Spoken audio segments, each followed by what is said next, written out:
शादी के दिन पूरा घर सजा हुआ था।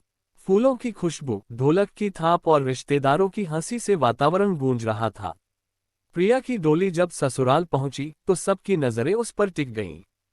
वह संस्कारी, सुशिक्षित और विनम्र थी। जैसे ही उसने अपनी सास सावित्री देवी के पैर छुए, उन्होंने आशीर्वाद तो दिया, पर चेहरे पर हल्की सी कठोरता थी। सावित्री देवी सोच रही थी, आजकल की लड़कियां घर संभालने से ज्यादा फोन संभालना जानती हैं।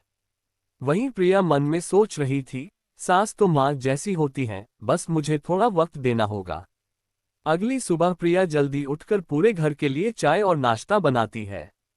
वह कोशिश करती है कि सबको अच्छा लगे, पर सावित्री देवी फिर भी कोई न कोई गलती निकाल ही देती है। नमक ज्यादा है सब्जी में, उन्होंने कहा। प्रिया मुस्कुराकर बोली, अगली बार ध्यान रखूंगी मां जी। राजेश ने बीच में कहा, माँ पहली बार बना रही है, थोड़ा समय दीजिए। सावित्री बोली, मैं उससे बात कर रही हूँ, तुम बीच में मत बोलो।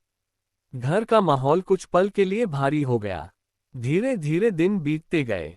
प्रिया हर दिन नई कोशिश करती सावित्री का दिल जीतने की। वह उनके पसंद की सब्जी बनाती, पूजा में साथ बैठती और उनका ख्याल रखती।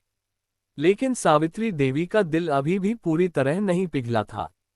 एक दिन सावित्री देवी बीमार पड़ गईं। राजेश ऑफिस चला गया था और प्रिया ने अकेले ही उनका बहुत ध्यान रखा, दवा, खाना, ठंडा पानी सब समय पर दिया। यहाँ तक कि रात भर उनके सिर पर ठंडी पट्टियां रखती रही। जब सावित्री ने आंखें खोली तो देखा कि प्रिया उनके पास बैठी है, बिना सोए, थकी हुई लेकिन मुस्कुराती हुई। उस दिन सावित्री देवी के दिल में कुछ बदल गया।